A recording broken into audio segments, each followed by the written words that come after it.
Oh, what? Yo, greetings everybody. This is Wesley Pepper. This is the Lexcia podcast. Welcome, and this is episode 136. And yeah, man, thanks everybody. Just two things before I get to Candice.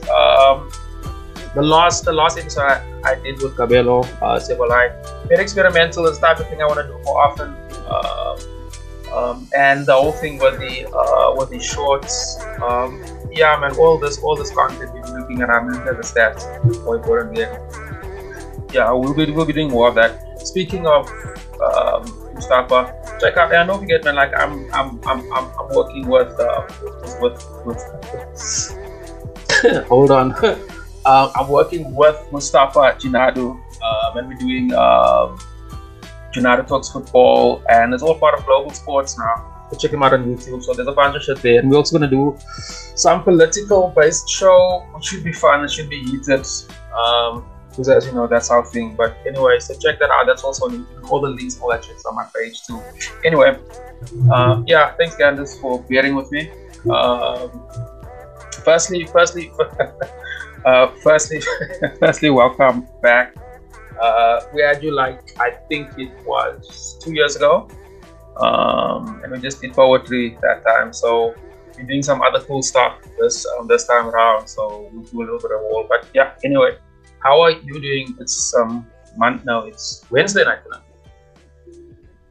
It feels like a Monday. Thank you, Wes. Thank you for having me back. Yes. It was like a year and a half ago. I think it was in September. It was actually before September. Yeah, possibly 2 years. Yeah. Wow, time flies. Hey, wow, time flies.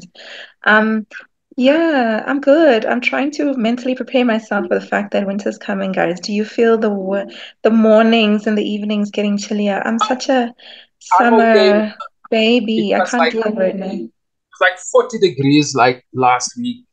Like I think I can do with some cold. I just realized that I'm. Oh no, you're one of those people. No, oh. Like the winter. I would hate on winter a lot, but after that 40-degree bullshit of the other day, I almost died, man. And recording here, there's no aircon. So if you record, it's hot, and I can't exactly complain about the heat though. So yeah. But anyway, it is today. Today is definitely much cooler. And it's raining, so that's lovely. It's raining over there with you, clearly. It's droog here. I love the rain. I'll just pretend. But yeah, I'm good. I'm good. Just told the national views, rain in South Africa is a thing. If it rains, it's a thing. Yeah. It can be summer, it can be winter. Obviously, there's too much rain, but that shit, yeah, whatever. But it's a thing in South Africa. Just blessings. Put that into perspective. Yeah. So anyway, Candice, today we want to talk about, actually I don't know how to pronounce it. I'd like to start off with that. But it's Kxam.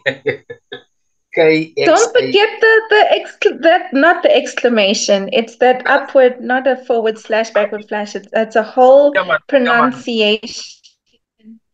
That. So that's a click. So okay, it means green, right?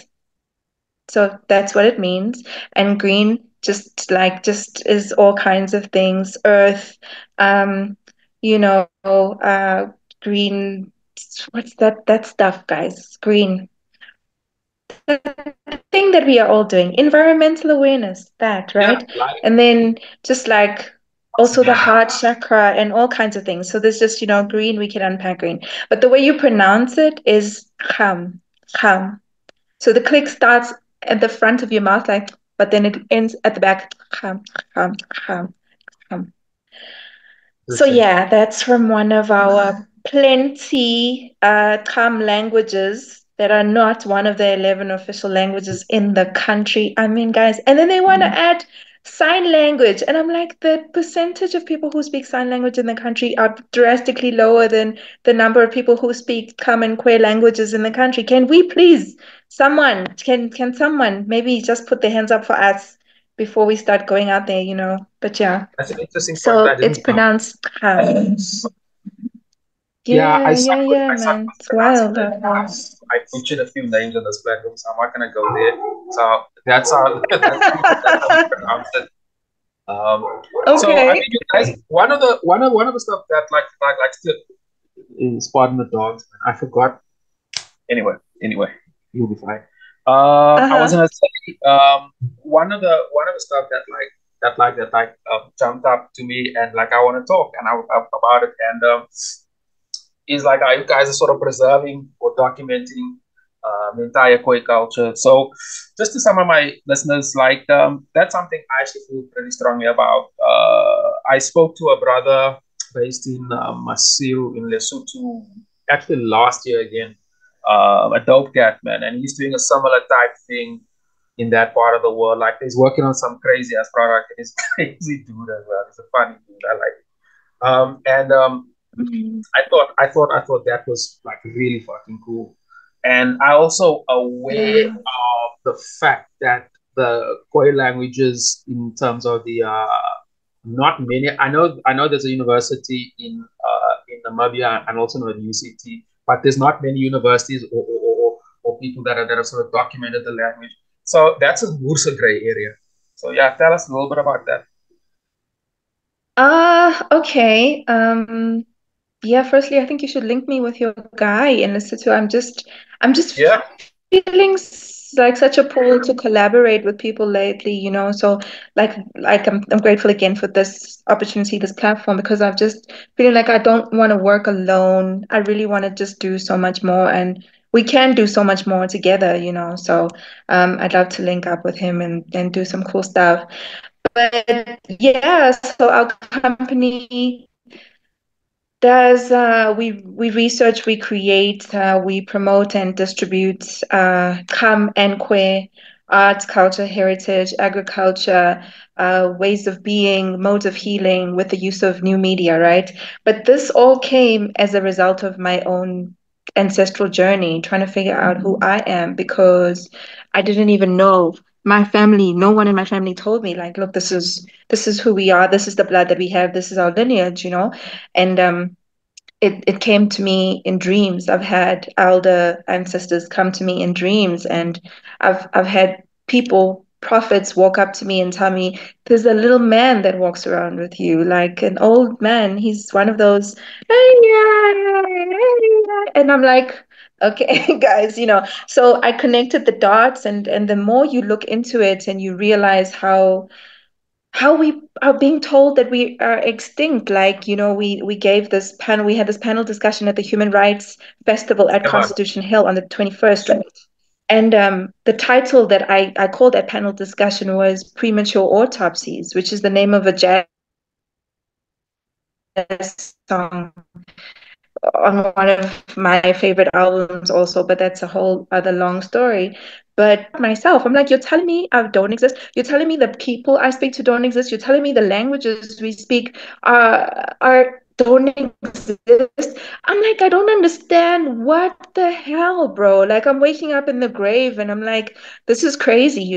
And I just feel like for anybody who's passionate about representation, about human rights, about just equality. I mean, the things that we should be doing and living as human beings on this planet, as living beings, you just feel impelled to just stand up and say something and take up space. And yeah, just that's what we've been trying to do is take up space. But we have so much to celebrate. Like the more I learn about us, we are so beautiful, man. Our cosmologies, our cultures, our arts, the way we connect with each other, the way we connect with the world, with the universe, with animals, with nature. I'm just like, we survived for centuries. It was one of the most sustainable civilizations ever, guys, like ever. And we have the oldest genetic material. So every single other living being stemmed from the root, which is Kham. So I'm just like, wow, guys, why is this not being spoken about? Why are we being buried? What is that about? Like. So yeah, I'm passionate about what we do, and we're always looking for new ways to do things. We're cooking up some interesting stuff, but I'll rather talk about that when we're yeah. Yeah. I'm still here. I just turned off my broadband. Is there a Okay. back? Long. Is there feedback on? Some background noise there. No. There's no feedback. I Okay. hear you clearly. Okay. Yeah. Yeah. Sometimes I will turn my video. Sometimes it's because of the broadband. So Mm, yeah, quality control thing. So, but I'll anyway. yeah. You were talking there. The first thing that that sticks out is the point about sort of rely you say sort of you trace your roots and you had like some visions, dreams and so forth, and they sort of spoke to you. That's kind of that's pretty deep. I think that's actually a whole like episode on its own. I think that's quite layered, but that's interesting. I don't want to or rather, let me put that aside because I want to talk about Yeah. the fact there's a lot of some bombers these days, but I'm thinking now, look, the other part about relating to nature is also I'd say it's a big and then the fact that the Khoe culture is also what like you say one of the oldest and they work at so there's a lot of interesting things about the wait just actually let me stop there because I'm thinking so many things here. Um, you said the Khu and the Kxam culture, right? Let's start there. Who exactly is everybody, or rather, who do you, or rather, geographically, and so forth, and Mm, because just from international use, that is also why it's always difficult for me because there's a Griqua, there's the and I think I've got some of that in my blood, given that I was in the Northern Cape. There's also the Griqua from KZN, more Kokstad area. I know they also a different gene pool, and there's the ones from Cape Town, and there's the ones So there's quite a few. So yeah, just give us a little some direction from there, and then we'll jump into like I guess the arts and crafts after that. okay. Um, So, I don't think there's any right answer to what you just asked me. I can give you my opinion, and my opinion is obviously not just hearsay. I've done what research I have done, but there's so much of our history that's been decimated. There's so much of our identity and history that is contested. And there are lots of people who identify with certain things who don't identify with other things. So it really just depends on who you're talking to, you know. There is That's no a key one point. answer. I think that's a It's very good point. Yeah, so like I said, the Kham people, genetically, we have like the oldest DNA material. So our existence can be traced back to about like 250,000 years ago. We were all over the African continent, right? And we were nomads. So we were hunter-gatherers.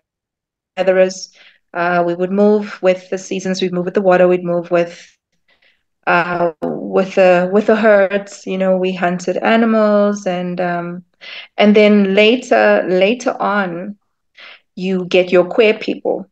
So a lot of people will argue that there's no such thing as the difference between the Kham and the queer, but in my perception, there is because the queer people are your herders. So they would herd Yeah, cattle, they would herd sheep, and those were only introduced to the African continent through Europeans, right? So yeah, they like evolved from the Kham.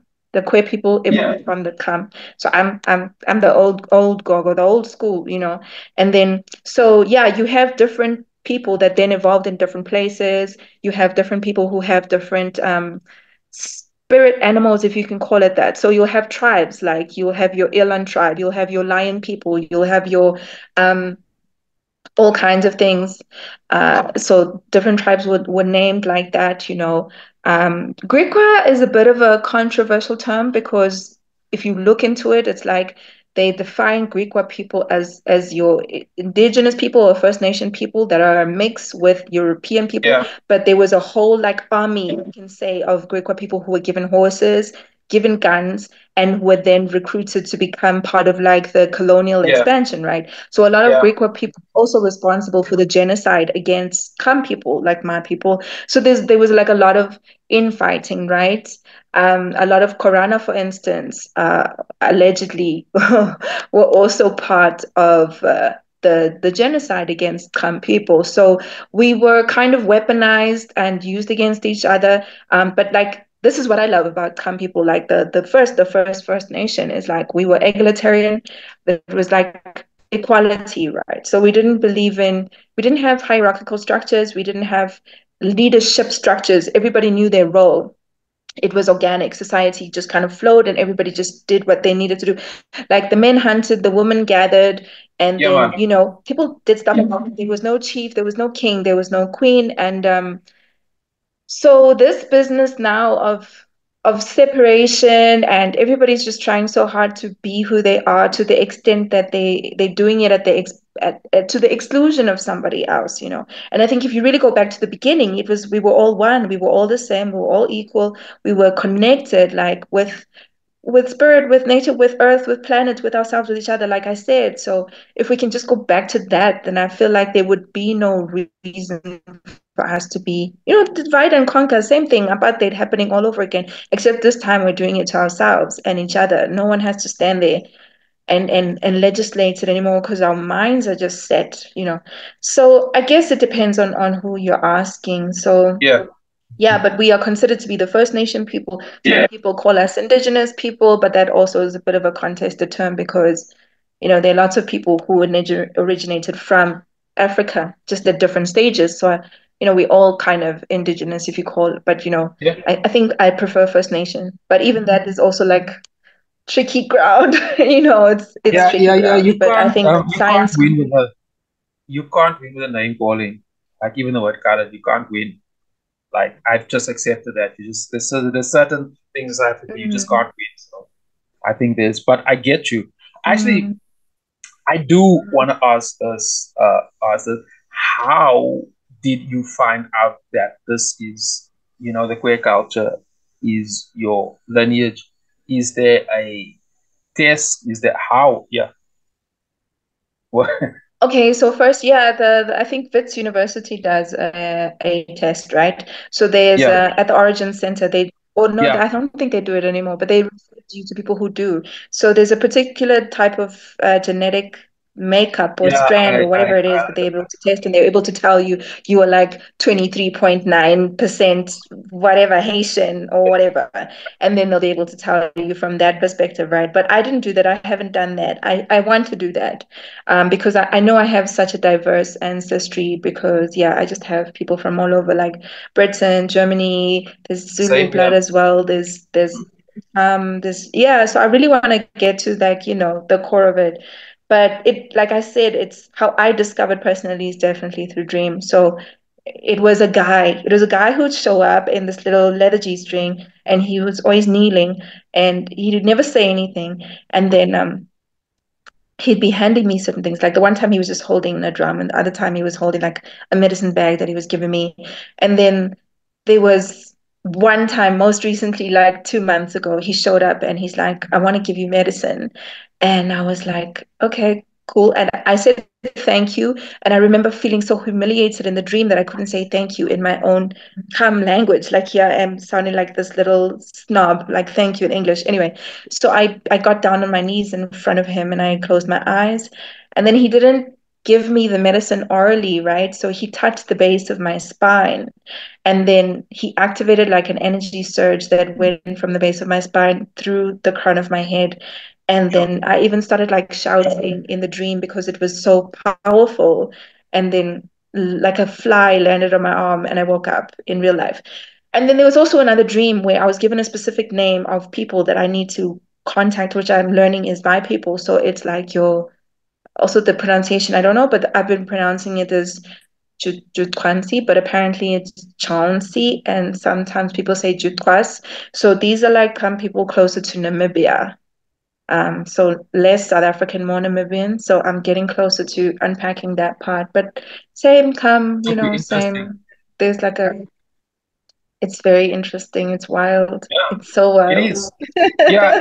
As I said earlier, I think that's full episode because there's so many things there, especially like the old man and recurring dreams and so forth, and having lucid dreams. I think there's also a lot of depth and there. But just for today, we'll just sort of like just because I want to get to the like we said earlier on this documenting our culture, writing using the language in our Mm, art, using the visuals in our art and so forth. I'm a big proponent of that myself. Just on myself, mhm, I guess my identity is a bit complex. I haven't actually drawn directly from the culture, but there was something that always resonated with me as a kid. Was the fact that as hunter-gatherers, they were, they they could really use their environment, their surroundings, or rather adapt very, very well to the. And I always liked that.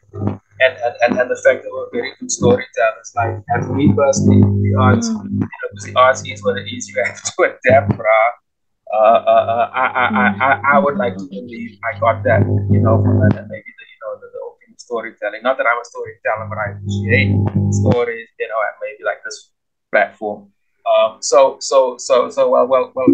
that's just me. But also another point I want to make, and I want to get into to like how are you using, because if you I will look at something like color, because you said that the name, is green, so clearly that color is resonating. Green is very layered, as we said, it means different things, but by the heart chakra and so forth. Um, so I guess the start of meaning what, because no, you are a writer and you are a creative person, and what what was the entry point that you said, oh, okay, for sure, I'm gonna use this to either write about or Mm. eventually get to where you are now? Yeah, so, funny you should ask that. Um, I think we had our debut exhibition last year. Day before yesterday was actually our anniversary. We had our debut exhibition last year on the 25th of April at the Castle of Good Hope, right? Yeah, And it was a multimedia exhibition called Kabesi. So Kabesi means roots, right? And the idea behind that was to create awareness around indigenous land rights because uh, Xam and Khoe people can't be a part of the land restitution process in this country because the Land Act basically has the 1913 cutoff date. So you needed to have been yeah, dispossessed of your land as part of the apartheid process, not colonization, which happened centuries before that. So we were dispossessed and pushed off the land centuries before that. So I needed to create awareness around indigenous land rights. So then there was a lot of artists that I just really resonated with the work, like Nkosi he's an indigenous instrumentalist, but you listen, he's Xhosa, but he acknowledges like his Kham ancestry. So you really hear that coming across in his music. Um, and then there was Sam Kamfortain. He's a fine artist. He's a painter, and his work just it speaks, it lives. And he's also of Kham ancestry. And then there was the costume guy that we got to design our outfits, who is of Kham ancestry. You see his work, man. It's just this beautiful mix of fashion and indigenous storytelling, but with a different medium. And then obviously yeah, there's Dr. Diana Ferris, who featured as a yeah, poet on the album that we put together, and her poem "I've Come to Take You Home" was instrumental in bringing Sarah Baartman's remains yeah, back yeah, yeah, yeah, and yeah, yeah. having those buried back in South Africa, right? So it was just like I get led, man. I get led. Like that was also a dream. There was a dream of an old man that came to me, and he was crouching on the ground, and he told me, tell them this land belongs to us. And I don't mean it in the selfish way, like we are the first people, this is all ours, and what are y'all doing in our land? But it's like, tell them that there are places that are sacred, there are places that are, we deserve to take up space here. And I dreamt about Oma Katrina as well. She was part of the process. We went to spend time with her. She inspired us. She gave us her story. She took us to where she grew, where she was born in the Kalahari. We spent time with her in Uppington. We got to just like share space with her and then interpret her story into this multimedia exhibition, right? So all of this came to me through dream. I'm always led. I'm That's given dope. instructions. People think that I stay and I create this thing because I think it's like cool and stuff. I'm like, this is spirit work. I have to become the work. I have to get deeply involved in the process. Whatever I write about, whatever the team is assembled to do, it's like it's a calling, you know. So that's how I get led, and that's where the idea comes from. It's like dreams that I have and instructions that I get through dream to say this is what you need to do. Like now I'm being called to create more awareness, right? So I'm using different mediums because I like playing. So I use my poetry often enough as a voice. Um, and I mix that up with music. I mix that up with, different things. But now I want to play with something else, but I think I'll just leave that for now. I'll surprise y'all. But yeah, the message is the same, the instruction is the same, and then how I get to bring that out into the world is like where I get to be creative about it and see. Yeah. And I see like a lot of it. But before that, uh, that's what I find so fascinating about African creators, or let's just say artists from the continent, is that if you look at some of these guys and what they want to become when they grow up, maybe something that makes money, someone's a lawyer, some bullshit that makes money. Art is not like that. Mm, It's a calling. You either have it or you don't. mm, And I think it's also very brave, and it's actually quite bold. And I like actually listeners to us understand that to have a dream, to conceptualize it, to understand it, and then to put it into practice. That's not easy. That on its own, I think, is a process that is like more academics to have a look at it, more podcasters to talk about it. I think that is a process. It's heavy because it doesn't just happen to anybody. And then through that process, and then the end product, eventually is the art, whether it be a book or whatever. And yeah, man, that's heavy. So let's actually get into that. So we're talking about your writing. Um, mhm. I guess actually, I'm trying to think like, are you much of a storyteller? I should have actually listened to some more of your work before this, but are you because clearly you are telling a story, right? But as the story, and you talking about this lady, the show you said that in Cape Town. Are you telling a specific story, or are you just being creative? Do you sort of understand what I'm saying or asking? Um, Let me answer you, and then you can tell me if I understand what you're asking. I don't know. So uh, with that exhibition, we I was playing so many roles. I think I underestimated the amount of work that needed to go into it, and then I ended up doing a lot just by myself.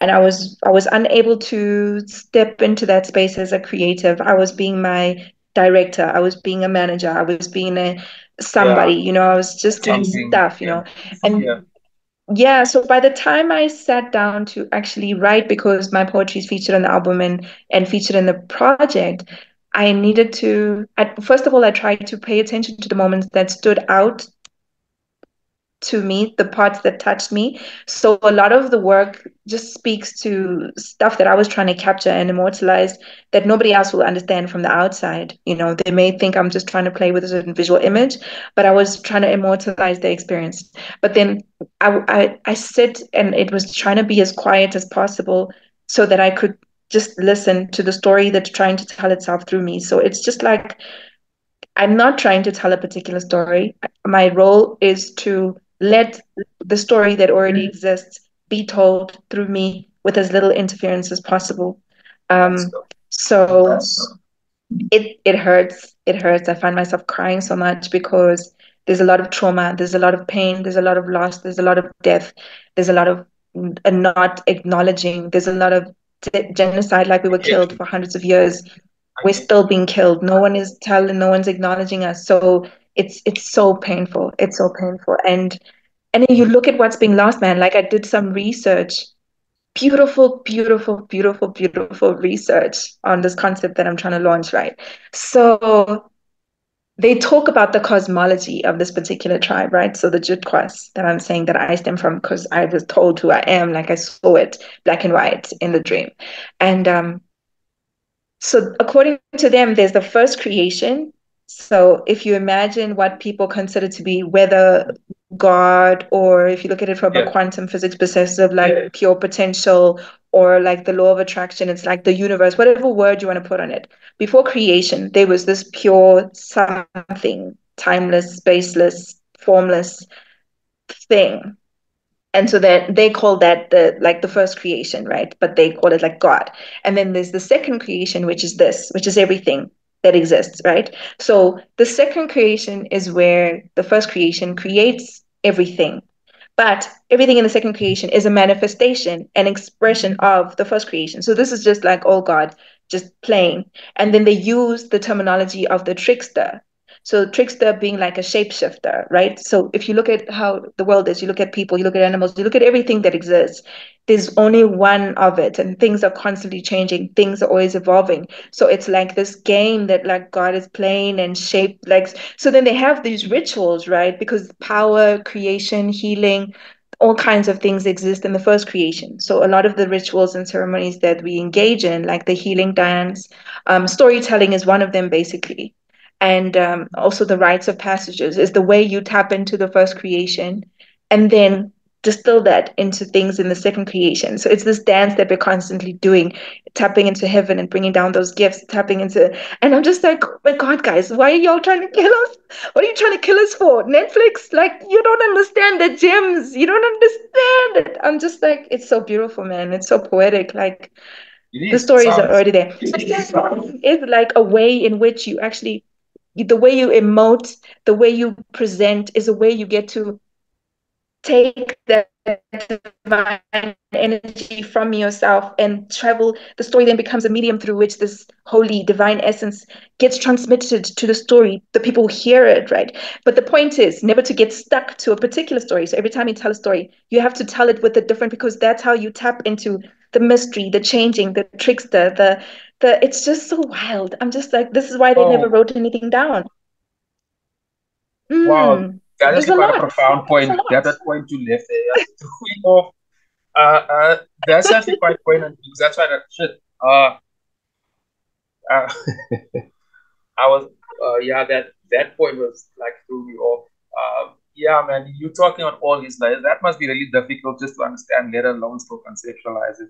And I understand like with the emotion coming through that. Totally, totally get that. Wow. Especially why I wrote. That's actually quite interesting. Yeah, because you can only interpret what you know or what you. Wow. Okay. That's cool. Anyway, can just a technical thing real quick because the session's kind of running out of time, so I want to close this. I'll send you a new link. But again, we are back. Candice, just to pick up, man.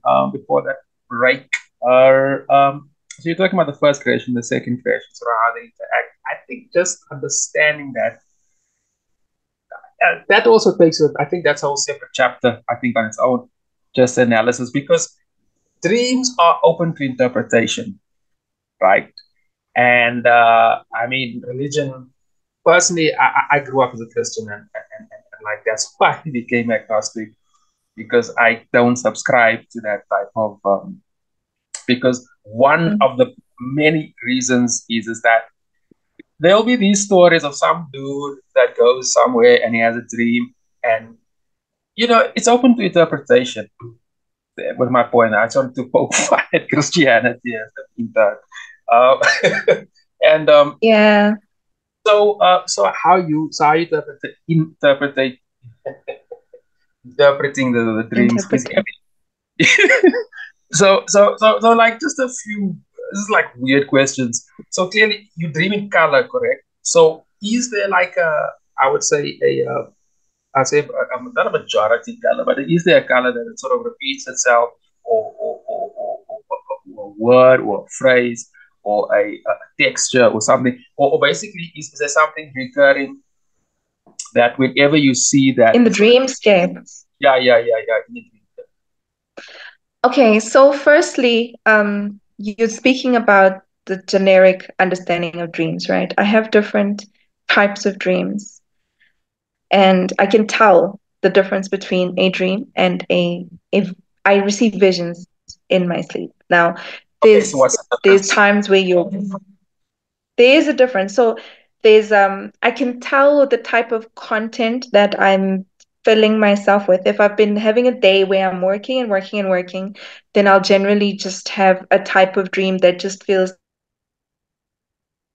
depending on what I watch before I sleep. This is why I don't watch Yeah, horror movies because I have a very visual mind, right? So yeah, then those images will play in. sure. So I can tell the difference between something that is something a reflection of what I experienced in my day in the waking life and something that is an instruction because of the vivid nature of it and because I can tell that this is not something that it's not something that has happened. It is not someone I've seen. This is not something I've done. This is not even information I know. So it will be vivid and I will be woken up, in that moment so that I don't forget. And then so that I need to capture that information and act on that information. So not all dreams I have are visionary. I can tell the difference. Um, so yes, the generic dreams are open to interpretation. So specifically because different things mean different things to different people, right? Yeah, So we sometimes people dream about snakes, and then in your biblical sense, it's considered to be Satan, evil, and then in your Eastern sense, snakes are like a symbol of like femininity or spiritual awakening or like your kundalini or like different things. So it is contextual in that sense. You've got to understand that it takes place within a cultural setting, and then you've got to like extract it in that way. But the dreams I'm talking about are like instructions, those ones that I have. So there's no repetition. There's no thing that repeats itself. Yeah, even the man who comes looks different. So yeah.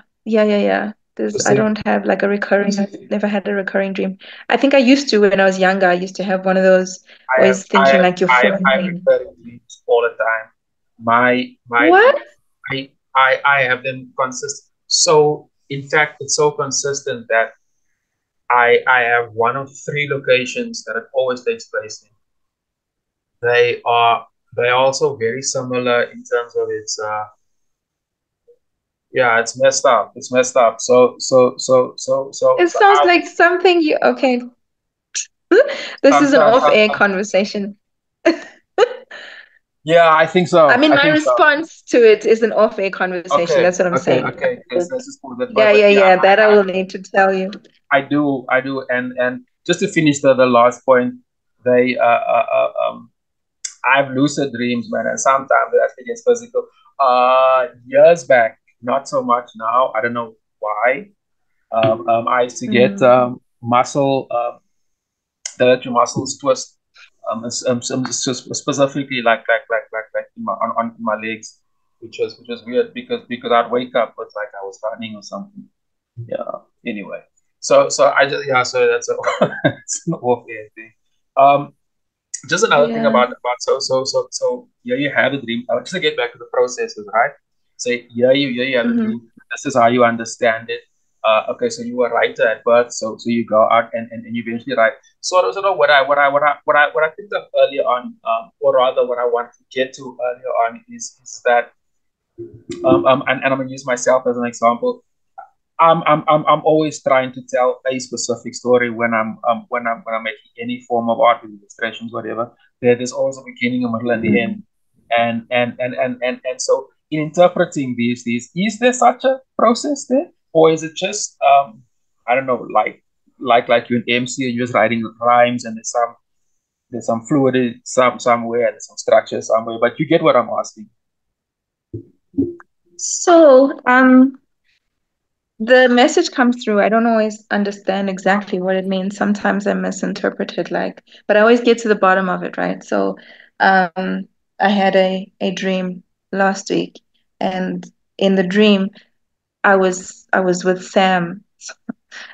Okay, so this.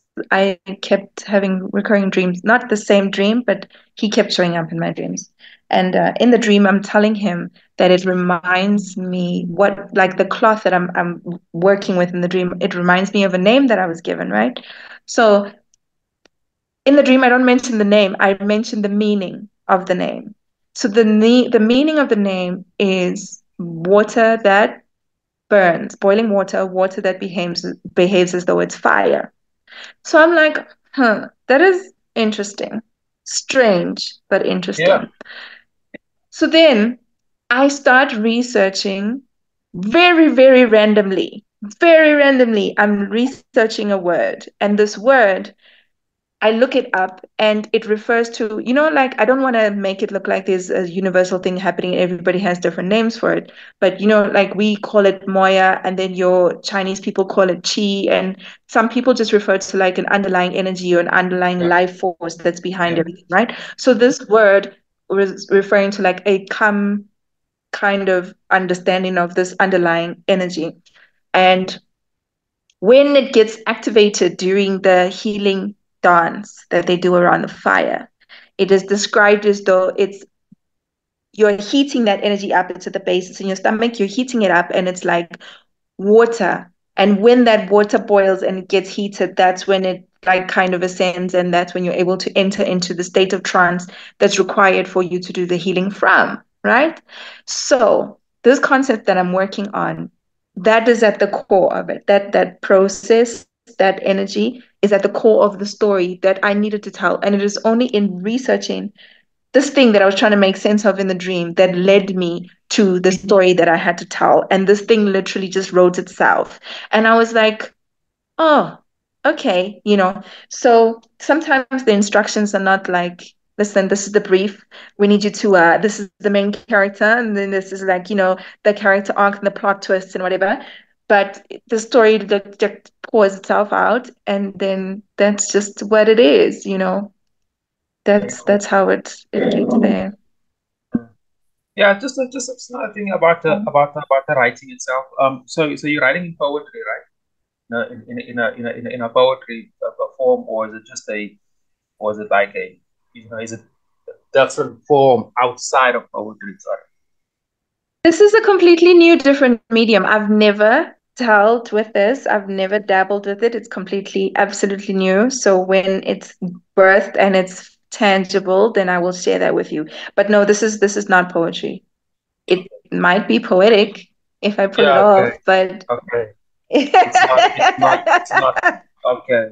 Okay. Yeah. Yeah. I yeah, guess. I yeah. guess. I guess. Like one of the one of the things about contemporary art is that you always have to box everything. Everything always has to have like say you can box, you can fucking sell it.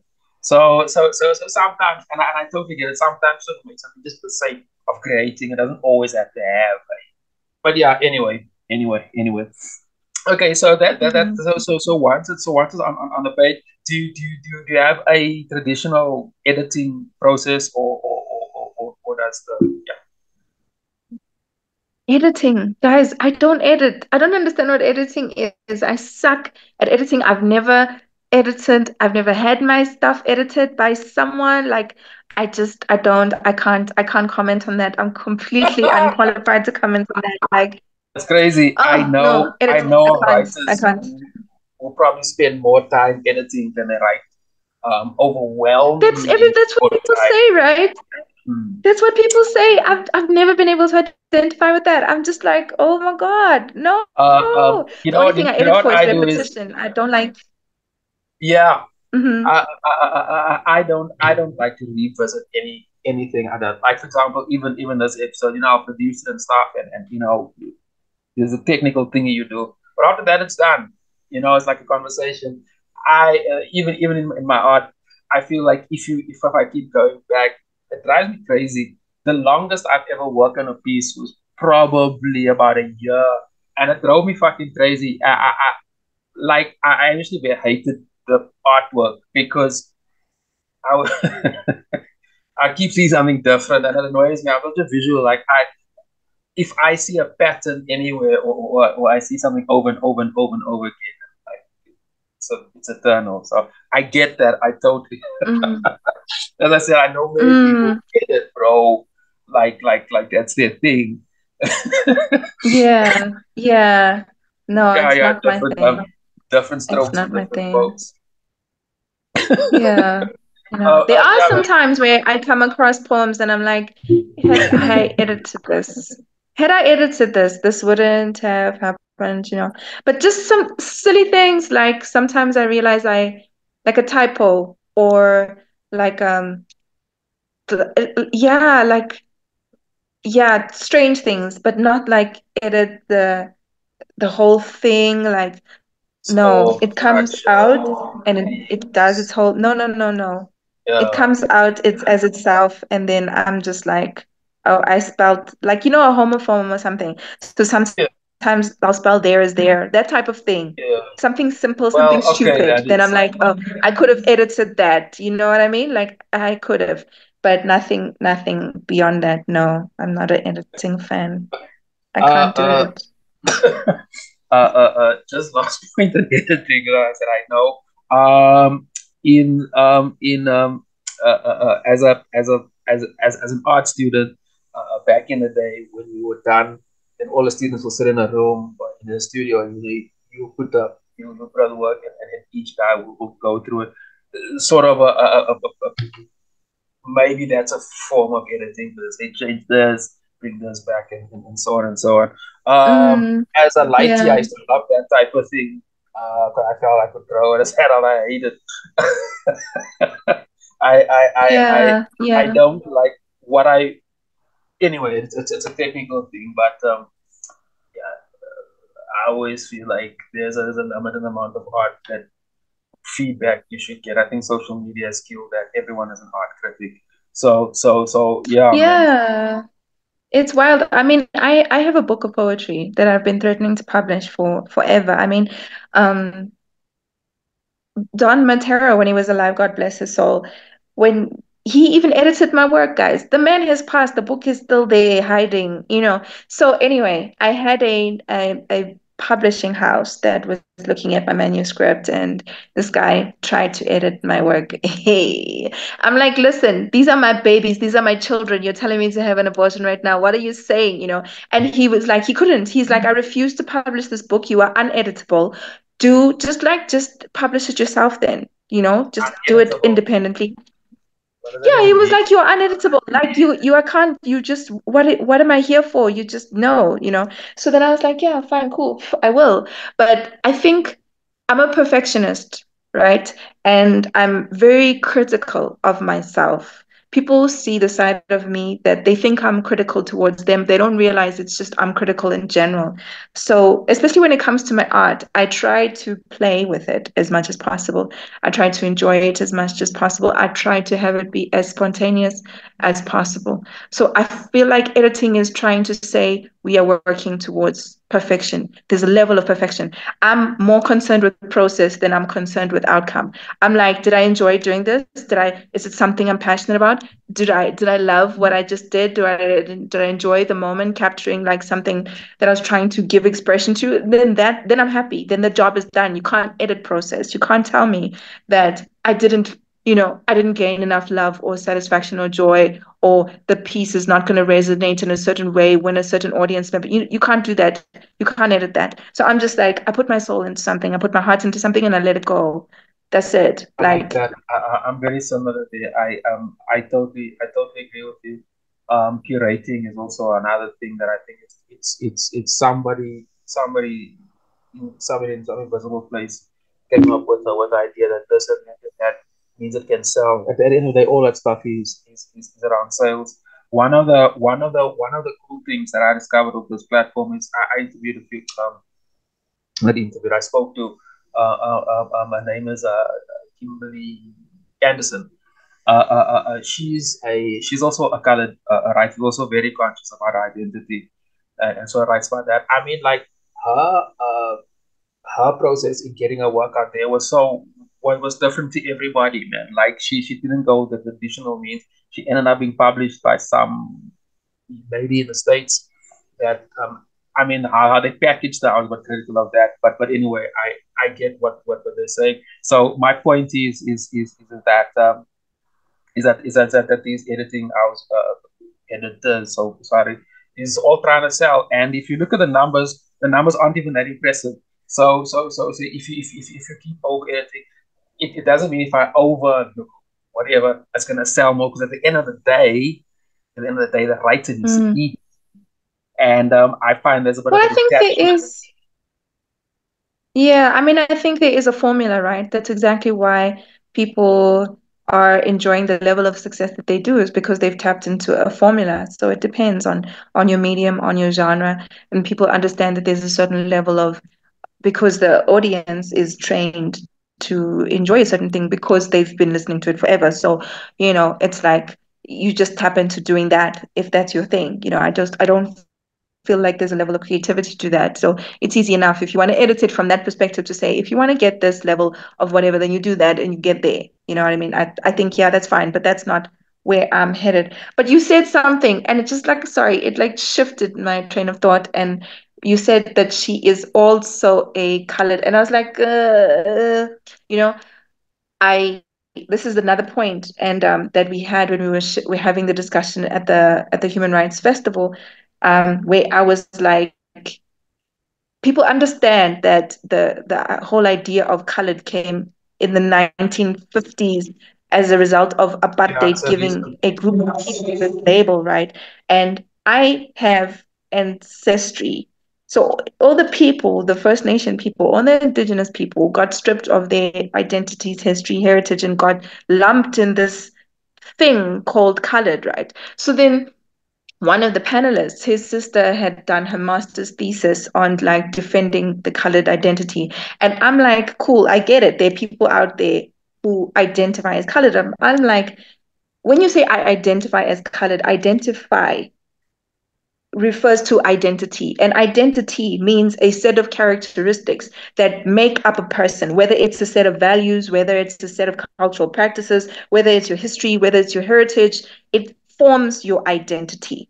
I'm like, you know what? The more I look into First Nation people, when a child is born, there's a rite of passage. When people get married, there's a rite of passage. When a boy becomes a man, there's a rite of passage. When he makes his first hunt, his first kill, he becomes a man. It's a rite of passage. When a girl has her first menstruation, it's a rite of passage. She's considered a woman because now she's stepping into her procreative capacity, which also goes back to that first world, second world.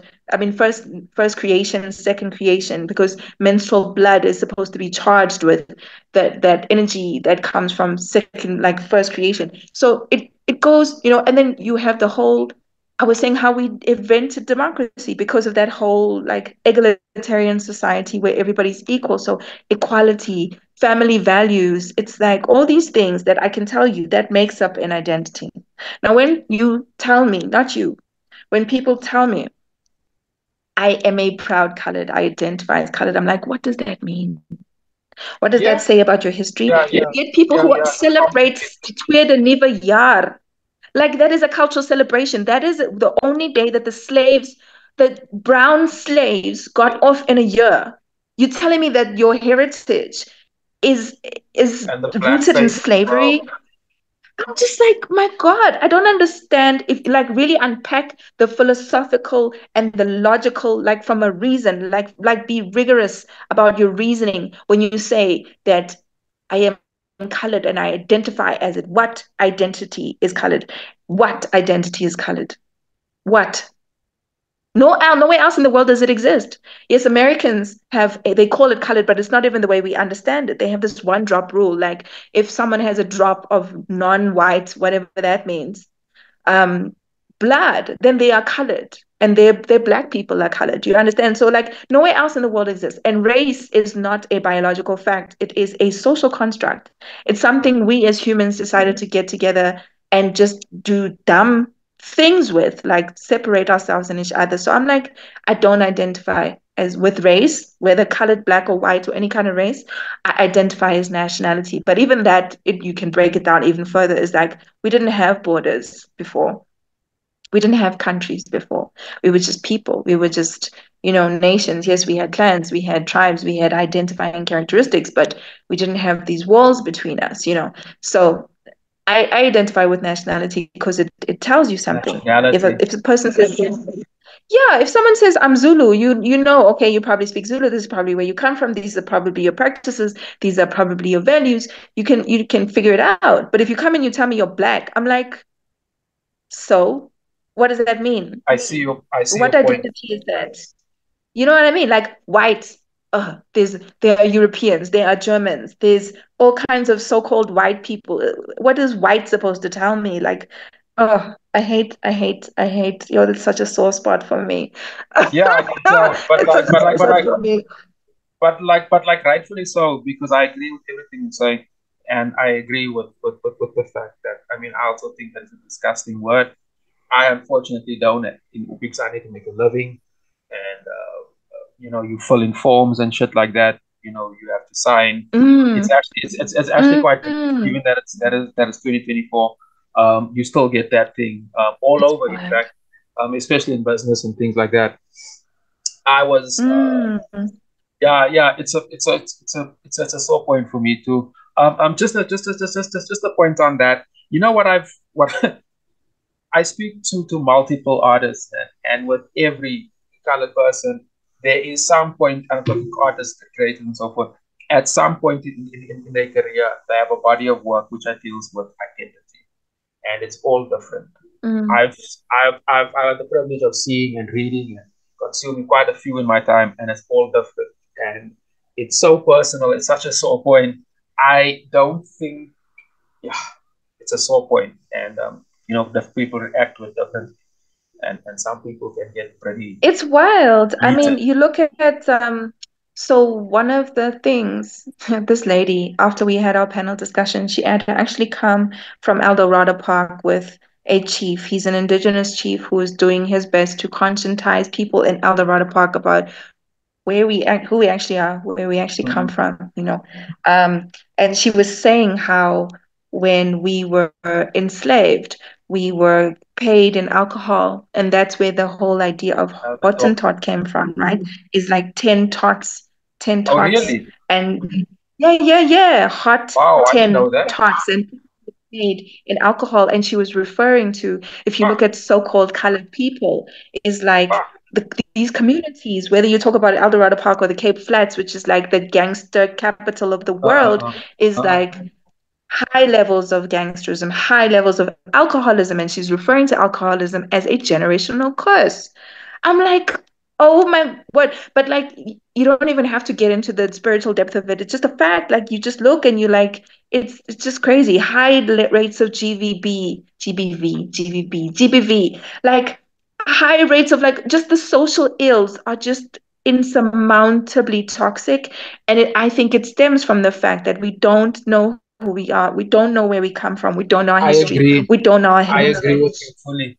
I agree with you fully. Just to champion, or to parrot another point you were saying about the culture around alcohol. It's absolutely, it actually blows my mind whenever I see how much, for example, we're going into a long weekend, sorry, an Easter long weekend. That thing is notorious Mm, for binge drinking. It is so much part of mm, every Christian holiday and stuff like that. The idea, it is. I drink, right, and so I'm mhm, not claiming, but it's messed up, because if you look at Christmas, I've actually not covered Christmas, but I've tried it with some holiday thingy some time back, where I just took alcohol off the table. Like, I know, and when I was with my family and stuff, it was weird and everything, and things got weird, and I had to basically just, because it's just what you do. It's just what you do, and you said, like, there's all these things, mhm. gangsterism, gender-based violence. There's also, it also corrupts the family unit. I mean, my mother's side of the family is notorious for that. Uh, yeah, it's a sore point. And you can add drugs as well. Mm, Chain smoking is another thing. And what's this other thing? mm. And this, yeah, the stereotypes grows and grows and grows and grows, and it's messed up. One thing I was What shocked stems to with learn, alcohol? was like, you see how so many of our brown people don't have front teeth? Hmm. I even saw a There's mini many documentary theories where around people that. were talking about, yeah, but now what I learned was that when we were slaved, they were physically removed so that we couldn't speak our click Yeah, languages. You know they that our languages were banned, right? Yeah, so it oh, was and like, habits of speech. yes, I read yes. it's a bit of a crazy one that they removed the front teeth, so when they tied the slaves up, they couldn't eat through the. That was a bit messed up. Like, and the other one was it was a fashion statement and the other one Yeah, was bad dental, because I mean there wasn't toothpaste and stuff. really. So why only these ones? These ones at the back are usually the ones that are the first to go. Not here. Nah. Yeah, I okay, was good like, point. guys, this is so Good crazy. point. Yeah, yeah. That's so crazy. Mm. What I used to, what there was this advert back in the day. It was an Oras advert. Then they eat the Oras things, and then the colored Oras had a deep colored voice with no front technology. Naughty. Yeah, No. yeah. That thing still pisses me off. 20 years later, it still pisses me off. And then people used to laugh. Yeah, sure, okay, I get it, bro. Yeah, sure. Yeah, stuff like Yeah. that. Yeah. These stereotypes are very, very hard to shake. And I must say, there are some of our brothers and sisters who makes that job easy because they sure as fuck are leaning into that Mm. thing. Yeah, it's a Yeah. sore point. It's a sore point. But as I said, I drink too. Um, I like to say I'm a happy I mean, drinker. I drink too. I'm not saying that nobody should drink, right? But I mean, the levels at which, like the toxicity, I mean, I'm not out here saying we shouldn't touch a drop of alcohol. I drink on the occasion, not often, definitely not often. But I mean, I'm just like, it's sad. Like the place you're drinking from, it shouldn't be a level of escapism or That's numbing, also that's you also know? the I find, that type of escape the alcohol and cheap drugs offers you, and you mm, put that with where you add fear and you add like part of spatial planning, where you are literally trapped. Yeah, it's messed up. It's messed up. This is a bit personal as an artist. I guess in some ways, I I'm an incredibly emotional person, and I can't just do anything just for the sake of doing it anyway. I couldn't do the mm, color thing. I couldn't do stories, artwork. Yeah, that shit is too painful. So I took a generic character, the bird, and I poured everything into that, and that sort of like became and obviously I made a bunch of money off of it, and blah blah blah blah, art this and exhibition that, and sort of my release point because I don't think I could do what you would do. Not I don't think, but I find that thing is it's just a level of personal that maybe I'm yet to grow as an artist where I take something that was so deep to me, so personal, and I put it on paper and I give it out to the world. I know a lot of artists do that, and I salute that. But I you I would can't. metaphors. I'll use color. I'll use different things to sort of not to mask it, but to not camouflage, but like sort of a little bit of both. I feel Yeah, when I'm yeah. doing something that's why I could never be a nudist because I just can't be everything. Like wow, look at me. I don't know. My But my I mean, brain like doesn't there are allow certain that things process to that happen. that they're things I don't talk about. There are lots of things I don't talk about. This is why sometimes my poetry becomes I can't always write poetry because it's a mirror, right? Yeah, And man. there are things I'm not ready to look at yet. So I'm just like, I would tell you the things I don't want to talk about, but that would be talking about them. So I can't, you know. So I do have, I have that place. I have that thing. Yeah, man. I I know get it's you. here already, you know. So I'm not like that everywhere. I'm not like that everywhere. Oh man, But I this I'm get. passionate about because it has to be done. It has to be done. It just has to be done. Yeah, it has to be, and let's sort of end up with that because look, man, I know a few, and I talk to them often on those platforms. We're documenting our story and our culture in some way, and the end goal, at least on my side, is to have BRUs. At least that's one of the end goals, where the I know the technology around that is really quite crazy. Uh, you can do some really cool stuff. And I know there's Mm, also anyway that shit. There's so many things I want to cover. I just remember the whole Google Library thing. But anyway, just to to be a professional host, you have to break it down. Yeah, there's a lot of cool stuff that can be done around that. Basically, I want to say a bunch of things, but that's I'm not going to that. So, kind of just like wrapping up, and just give the listeners some like social media pages and stuff where they can find your work, including your poetry, and mm. you actually spoke a lot about history, which is really cool. Do you have any form of I don't know the thing about the autumn thought things on the part only, um, because that's just fucking wild. But like anyway, is there any Yeah. way people can get out of work or history stuff like that on social media pages, websites, that type of thing? Okay, so we have a website up. It's www.kham.africa. So that's KXAM.Africa.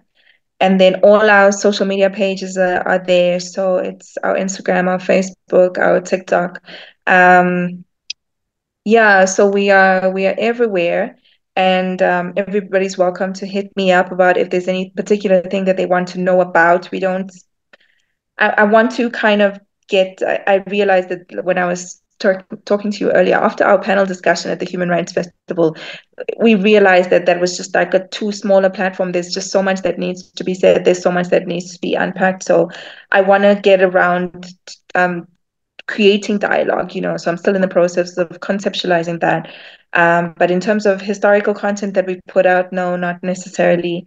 There isn't. There isn't. I think it would also depend on what you'd want to know because different people know different things about different people and different histories. So it'll depend on the Good question, answer. you know. Very good answer. Yeah. Yeah, but we are out here and we're doing some very, very cool things. I think before the end of this year, we're going to take some giant leaps, you know, quantum leaps. And but also in terms of XR, I think you mentioned something briefly, and this we also had the, you know, the honor of working with Zofa Wallace. He did the XR layer on that exhibition I was telling you about that we did last year. And that exhibition actually traveled to Austria, to Linz. It was performed at the Ars Electronica Festival. We won like several awards for that work. There's also the album that people can listen to. It's on our YouTube channel, which was really beautiful, you know. But I think it's just important for us to take up space because XR and AI are clearly taking over. And then it becomes a democracy of voices, whose voices are being told, whose viewpoints. So it's important that we That is penetrate those spaces, you know. hmm, that's actually the a very cool present point. Sorry to break you there, but this is the time to meet, and I Mm. want to make this point is that's actually quite an interesting point. There's actually some portals, it's open up, especially like major like music, like in US and in Europe, where our culture or variations of it is actually making elephant dollars now. So it's very interesting how we package it and how we own it. So that's another like separate, like I think very dope as content, and that's something I'm actually quite passionate about. And this podcast sort of falls into that little ecosystem. So there's method in the madness. But Candice, thanks, man. This was really cool, man. And it went the direction I didn't expect, but that's great. The history was dope. Like the thing about Autumn Thought was fucking crazy. I can't believe it. Shit. Can't believe it. Anyway, to my listeners, guys, if you found value in this content, smash the like and subscribe button. And I will be I'll catch you guys on next week, and I'll let you know when I put this thing up and chat further. My sister, enjoy the rest of the evening. I hope you have one of those cool Thank you for dreams. having me. And, Yeah, it's yeah, thank you. all right, It's always lovely talking to you. Beautiful platform. Sure.